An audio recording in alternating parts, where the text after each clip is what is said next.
बिस्मिल्लाहिर्रहमानिर्रहीम। अस्सलाम वालेकुम। BS zoology 6 semester course ecology में बच्चे आज जो हमने टॉपिक डिस्कस करना है वो है coniferous forest ecosystem. Coniferous forest कौन से हैं बच्चे? ऐसे forest in which vegetation composed primarily of cone bearing needle leaved और scale leaved evergreen trees. Coniferous forest में बच्चे ऐसे ट्रीज मौजूद होते हैं जो सारा साल जो है वो सब्ज रहते हैं। उनके जो लीव्स होते हैं बच्चे वो नैरो और जो है वो लॉन्गर होते हैं, नीडल लाइक जो है वो होते हैं, और इनके अंदर जो है वो सीड्स नहीं बल्कि कोन्स जो है वो प्रोड्यूस होती हैं। ये फ्रूट बेरिंग जो है वो प्लांट्स नहीं होते हैं बल्कि ये कोन बेरिंग जो है वो प्लांट्स होते हैं। Found in areas that have long winters and moderate to high annual precipitation. अब ये ऐसे एरियाज में पाए जाते हैं बच्चे जहाँ पे विंटर सीजन जो है वो काफी ज्यादा होता है, लंबा, और वहां पे क्या है कि वहां पे स्नो जो है वो ज्यादा टाइम जो है वो स्नो कवर रहता है। इसलिए उस टेम्परेचर को अडेप्ट करने के लिए, उस इन्वायरमेंट को अडेप्ट करने के लिए इनके जो लीव्स होते हैं वो भी नीडल लाइक होते हैं। Northern Eurasian coniferous forest is also called as taiga और द बोरियल फॉरेस्ट। उन्हें टैगा या जो है वो बोरियल फॉरेस्ट भी कहा जाता है। पाकिस्तान में बचे इनकी जो लोकेशन है वो अपर कागान, दीर, चिलास, मालम जब्बा, स्वात वैली वगैरह वाली साइड पे जो है मौजूद होते हैं, हाई माउंटेन साइड्स पे। और इसके अलावा बच्चे अगर हम ओवरऑल अक्रॉस द वर्ल्ड जो है वो बात करें तो वहां पे ये यूरेशिया और नॉर्थ अमेरिका में जो है वो मौजूद होते हैं। यूरोप और एशिया और ये जो है वो अमेरिका वगैरह में मौजूद होते हैं। अगर हम टाइप्स की बात करें तो बेसिकली बच्चे हम कहते हैं कि ये दो तरह के हैं, अल्पाइन कॉनिफेरस फॉरेस्ट और boreal coniferous forest.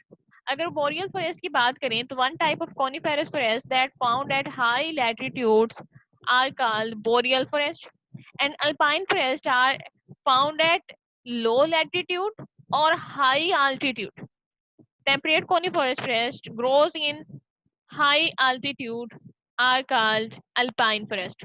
Low latitude or you called as high altitude of North America, Europe and Asia in the high elevations of mountains. जो पहाड़ी regions होते हैं, mountain ranges हैं, ज्यादा ऊंचाई पे, वहां पे ये जो है वो मौजूद होते हैं। क्लाइमेट की अगर हम बात करें तो बच्चे कॉनिफेरस बायोम जो है has a very distinctive climate with 4 well defined season. 4 season होते हैं वहां पे, लेकिन बच्चे यहाँ वहाँ का विंटर सीजन जो है वो सबसे ज्यादा लॉन्ग होता है और सबसे ज्यादा जो है वो हार्श होता है। Consistent temperatures and steady precipitation. और वहां पे क्या है, biomes winter are generally in months of December, January, February and are very cold and snowy. शदीद जो है वो इन महीनों में होता है, और वैसे जो है वो वहां पे विंटर सीजन जो है वो काफी लॉन्ग होता है और जो है वो स्नोफॉल होती है। Coniferous forest have warm humid summers. Summer में जो है वो मौसम जो है वो काफी हद तक जो है वो खुशगवार होता है, लेकिन बच्चे हम कहते हैं कि ज्यादा टाइम के लिए विंटर सीजन रहता है, इसलिए वहां पे जो ग्रोइंग सीजन होता है वो काफी शॉर्ट होता है। अगर अब हम इन जो फॉरेस्ट है उनकी यूनिकनेस की बात कर लें कि ये बाकियों से अलग किस तरह से हैं। Coniferous forest often cover mountain sides. Mountain ranges जो होती हैं बच्चे वहां पे अमूमन ये मौजूद होता है, माउंटेन साइड्स को जो है वो कवर करता है। अब यहाँ पे जो कॉनिफर्स ट्रीज मौजूद होते हैं बच्चे, कॉनिफेरस या कॉनिफर ट्री जो है वो ऐसे ट्रीज होते हैं that produce seeds in cones and is called as conifer. जिनके सीड्स जो हैं वो फ्रूट के अंदर नहीं बल्कि कॉन्स के अंदर जो है वो प्रोड्यूस होते हैं, और इन्हें क्या कहा जाता है, कॉनिफर जो है वो कहा जाता है।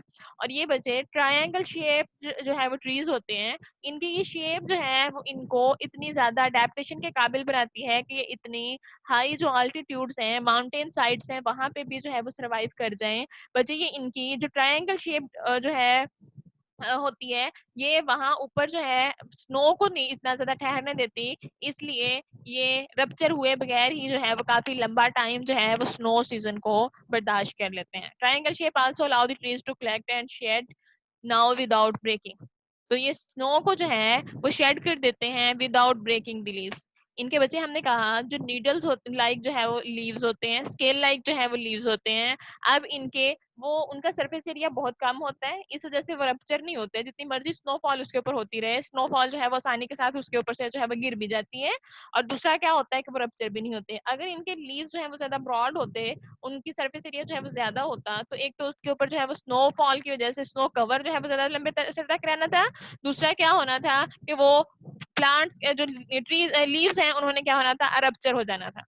तो इसलिए ये they also tolerate freezing and high temperature. इनके जो प्लांट्स हैं, इनके जो ट्रीज हैं, उनके अंदर ये अडॉप्टेशन मौजूद है कि वो रप्चर हुए बगैर ज्यादा लंबा अर्सा तक जो है वो स्नोई सीजन को बर्दाश्त कर लेते हैं। अब प्लांट्स इनके अंदर जो है वो पाए कौन कौन से जाते हैं? पाइन्स, स्पर्स, फील्ड्स, लार्चेस और dominant trees on coniferous forest. बच्चे ये शेप में और हाइट में तकरीबन तकरीबन जो है वो सिमिलर होते हैं, और बिल्कुल जो है वो यूं लगता है रोज में एक दूसरे के साथ जो है वो यूनिफॉर्म स्टैंड जो है वो बना के खड़े हैं। With the layer of low shrubs और herb beneath, mosses, liver birds, lichens cover the forest floor. तो यहाँ पे भी बेसिकली आप कहते हैं कि तीन तरह के जो है वो कवर, तीन तरह के लेवल्स बनते हैं। सबसे जो ग्राउंड लेवल है उसके ऊपर सबसे छोटी जो है वो लोअर जो है वो आप कहते हैं स्मॉल साइज जो है वो हर्ब्स और लाइकन्स वगैरह, मॉसेस वगैरह जो है वो मौजूद होती हैं, जिन्होंने पूरे एरिया को जो है वो कवर किया हुआ होता है।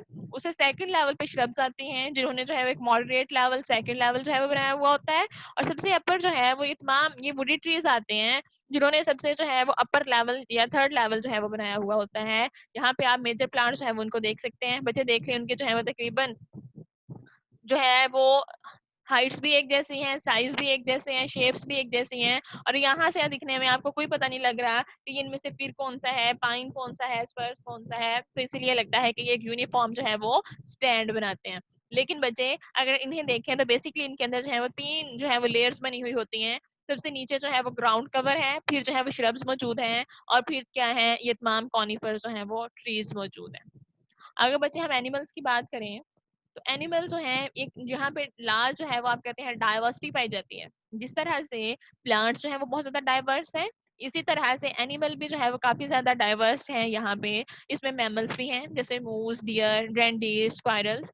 इसके अलावा प्रेडेटर्स की अगर हम बात करें तो बच्चे हम कहते हैं कि प्रेडेटर्स जो हैं वो दूसरे एनिमल्स पे जो है वो शिकार करते हैं, और इनके अंदर जो है वो वोल्व्स वगैरह जो है वो मौजूद होते हैं। वोल्वरीन है, फॉक्सीज हैं, बियर्स हैं, लिंक्सिस हैं, वॉल्व्स वगैरह इनके अंदर जो है वो मौजूद हैं। बर्ड्स जो है वो यहाँ पे कॉनिफरस क्रेस्ट में ऑल, वुड पैकर, हॉक्स वगैरह जो है वो मौजूद होते हैं। ओवरऑल वहाँ पे काफी ज्यादा जो है वो डाइवर्सिटी मौजूद है। इस तरह से आप ये जो है वो देख सकते हैं कि कॉनिफरस क्रेस्ट जो एनिमल्स हैं इसमें जो है वो लार्ज वैरायटी जो है वो मौजूद है, जिसमें एम्फीबियन से लेके रेप्टाइल से लेके इसमें जो है वो मैमल्स, बर्ड्स, हर किस्म के जो है वो एनिमल्स मौजूद हैं। और यहाँ पे पाए जाने वाले जो एनिमल्स हैं वो भी इसके इन्वायरमेंट के अकॉर्डिंग जो है वो अडेप्ट हुए हुए हैं। एनिमल्स के अंदर क्या है, थिक जो है वो फैट लेयर्स मौजूद होती हैं बच्चे। इनकी जो बॉडी होती है वो फर से कवर होती है। विंटर सीजन में ये फर जो है वो उसकी ग्रोथ मजीद हो जाती है, फैट को भी ज्यादा स्टोर करते हैं, और इस तरह से ये हार्श जो विंटर इन्वायरमेंट है उसको वहां से आराम से गुजार लेते हैं। इंपॉर्टेंस की अगर हम बात करें तो बच्चे फॉरेस्ट इकोसिस्टम वैसे ही जो है वो हमारे लिए बहुत ज्यादा इंपॉर्टेंट है। ये कोनिफेरस फॉरेस्ट जो है वो इंपॉर्टेंट है टू प्रोटेक्ट, बिकॉज ये लार्ज जो है वो पार्ट ऑफ अर्थ सरफेस जो है वो उसको कवर करते हैं। कवरिंग जो है वो मौजूद है अर्थ सरफेस के ऊपर, ये जो है वो प्रोटेक्टिव कवरिंग के तौर पे जो है वो एक्ट करते हैं। इसके अलावा बच्चे हमने देखा कि इसके अंदर लार्ज नंबर ऑफ प्लांट्स और एनिमल जो है वो मौजूद हैं। इसका मतलब क्या है कि इनके अंदर जो है वो वैरायटी बहुत ज्यादा है, बहुत ज्यादा बायोडाइवर्सिटी को सपोर्ट कर रहे हैं। किस तरह से ये सपोर्ट करते हैं, ये दे प्रोवाइड फूड। ये जो ट्रीज हैं, ये जो कॉनिफरस फॉरेस्ट हैं, they provide food not only to plants but also human beings. Plants को भी, not only to animals but also human beings बच्चे ये जो है वो सिर्फ एनिमल्स को नहीं बल्कि ह्यूमन बींग्स को भी जो है वो फूड सोर्स के तौर पे जो है वो एक्ट करते हैं। इसके अलावा provide shelter for animals and humans. Animals को भी जो है वो शेल्टर प्रोवाइड करते हैं। लार्ज नंबर ऑफ ऑर्गेनिजम्स जो है वो वहाँ पे पाए जाते हैं, हैबिटेट जो है वो उनको प्रोवाइड करते हैं, ये शेल्टर उनको प्रोवाइड करते हैं। ह्यूमंस को भी जो है वो शेल्टर प्रोवाइड करते हैं। इसके अलावा आर सोर्स ऑफ फार्मास्यूटिकल्स। बच्चे बहुत सारी जो मेडिसिन बनती हैं, ड्रग्स बनती हैं, उनके लिए जो रॉ मटेरियल है वो कॉनिफेरस जो है वो फ्रेश प्रोवाइड करते हैं। बहुत सारी हर्ब्स हैं उनको यूज करते जो है वो मेडिसिन बनाई जाती हैं। बहुत सारे जो है वो गम्स और रेजन्स को यूज करते हुए जो है वो डिफरेंट चीजें जो है वो बनाई जाती हैं। इस तरह से ये डिफरेंट इंडस्ट्रीज के लिए भी जो है वो रॉ मटेरियल प्रोवाइड करता है, और ये फार्मास्यूटिकल्स के लिए भी जो है वो रॉ मटेरियल प्रोवाइड करता है। Provide recreation. बच्चे ये जो है वो खूबसूरती में जो है वो इजाफा करते हैं, तफरीह जो है वो मुकामात के तौर पे जो है वो एक्ट करते हैं। ये जो है वो लोग जो है वो ज्यादा इन एरियाज को जो है वो विजिट के लिए जाते हैं। वहाँ पे टूरिज्म जो है वो काफी ज्यादा होती है, क्योंकि इनकी मौजूदगी की वजह से वहाँ पे जो माउंटेन रेंजेस है वो बहुत खूबसूरत जो है वो नजर आती हैं। एंड फिल्टर वाटर, और वाटर को भी जो है वो फिल्टर करने का काम करते हैं। ये इनकी ज्यादा तादाद में वहाँ पे जो है वो ट्रीज मौजूद होते हैं। प्लांट जो है वो ट्रांसपायर होके क्या होता है, क्लाउड फॉर्मेशन होती है, और क्लाउड फॉर्मेशन से क्या होती है, बारिश होती है और बारिश से क्या है, पानी जब दोबारा जमीन के अंदर जाता है, फिल्टर होके साफ होके जो है वो पहुंच रहा होता है। इस तरह से ये वाटर फिल्टरेशन के तौर पे भी जो है वो रोल प्ले करते हैं। इसके अलावा दे कन्वर्ट कार्बन, वजह ये जो है वो फोटोसिंथेसिस के दौरान कार्बन को जो है वो इस्तेमाल करते हुए क्या करते हैं, अपना फूड जो है वो सिंथेसाइज करते हैं। उससे क्या होता है कि लेवल जो है हमारे इर्द गिर्द कार्बन डाइऑक्साइड का हमारे इन्वायरमेंट में, हमारी एटमॉस्फेयर में वो मेंटेन रहता है। इसके अलावा फोटोसिंथेसिस के नतीजे में जो ऑक्सीजन जो है वो रिलीज होती है, वो एनिमल्स की जो है वो रेस्पिरेशन में इस्तेमाल होती है। इसके अलावा जो है वो लैंड कवर जो है वो बनाते हैं, प्रोटेक्टिव कवरिंग जो है वो बनाते हैं काफी लार्ज एरिया पे। इसलिए हम कहते हैं कि लैंड को जो है वो इरोजन वगैरह से भी जो है वो बचा रहे होते हैं। और इसके अलावा मेंटेन नेचुरल साइकिल्स, मतलब बायोजियोकेमिकल जो साइकिल्स हैं उनके मेंटेनेंस में भी जो है वो रोल प्ले करते हैं। जिस तरह से कार्बन साइकिल है, जिस तरह से बाकी जो मिनरल्स हैं उन मिनरल्स की भी जो है वो साइक्लिंग में जो है वो अहम रोल प्ले करते हैं। अगर बच्चे हम इनके इम्पैक्ट्स की बात करें, ह्यूमन इम्पैक्ट्स क्या है इसके ऊपर, तो human have a great impact on coniferous forest. Logging में वर्सन ग्लोबल वार्मिंग, लॉगिंग की वजह से भी जो है वो इनको नुकसान पहुंच रहा है। दूसरी बात, हम जो है वहां पे डिफोरेस्टेशन जो है वो ज्यादा कर रहे हैं। डिफोरेस्टेशन से क्या हो रहा है, ग्लोबल वार्मिंग जो है वो इंक्रीज हो रही है। बच्चे रीजन उसके पीछे क्या है कि एक तो हमने जो है वो कार्बन का जो सोर्स है वो उनको इंक्रीज कर लिया है। फ्यूल इतना ज्यादा ज्यादा चलाते हैं, इंडस्ट्रीज जो है वो इतनी ज्यादा हैं, हमारे पास व्हीकल्स जो है वो इतनी ज्यादा हैं, उनमें फ्यूल्स के जलने से क्या होता है, कार्बन जो है वो प्रोड्यूस होता है। हमारे इन्वायरमेंट में कार्बन डाइऑक्साइड का लेवल वैसे ही जो है वो एक्सीड कर रहा है। अब प्लांट्स जो है वो उनको यूज करके फोटोसिंथेसिस करते हैं, तो लेवल थोड़ा सा जो है वो मेंटेन हो जाता है। लेकिन जब हम जो है वो डिफोरेस्टेशन कर रहे हैं, उससे क्या होता है, कार्बन डाइऑक्साइड का लेवल जो है वो हमारे एटमॉस्फेयर में इंक्रीज कर रहा है। कार्बन डाइऑक्साइड आपको पता है ग्रीन हाउस गैस के तौर पे एक्ट करती है। ये सन रेज जो आती हैं जमीन पे, उनको वापस जाने से रोकती है और एब्जॉर्ब कर लेती है। उससे क्या होता है, टेम्परेचर जो है वो एलिवेट कर रहा है और ग्लोबल वार्मिंग जो है वो हो रही है। इसके अलावा डिफोरेस्टेशन से क्या होता है बच्चे, कि जो एनिमल्स के लिए, और वहाँ पे बहुत सारी जो है वो डिफरेंट स्पीशीज हैं, उनका जो है वो हैबिटेट लॉस हो जाता है। हैबिटेट लॉस जो है वो उससे क्या होता है, एनिमल्स को जो है बहुत ज्यादा नुकसान पहुंचता है। उससे उनकी जो एक्सटिंक्शन का खदशा है वो बढ़ जाता है। इसके अलावा जो है वो बच्चे, अगर हम बात करें, when trees are cut down their ability to reduce carbon is eliminated. जब वहाँ पे जो है वो प्लांट्स जो है वो कम हो जाते हैं, तो प्लांट्स कम होने से जो प्लांट के कम होने से बच्चे जो कार्बन की यूटिलाइजेशन है वो भी कम होती है, और कार्बन की यूटिलाइजेशन कम होने से लेवल जो है वो कार्बन का हमारे इन्वायरमेंट में जो है वो ज्यादा होता रहता है। इसके अलावा बच्चे, ये नंबर कम होने से इनका क्या होता है, बायोजियो केमिकल साइकिल्स भी जो है वो डिस्टर्ब होते हैं। और इस तरह से ह्यूमन जो है वो उसके इसके ऊपर काफी ज्यादा नेगेटिव इम्पैक्ट है।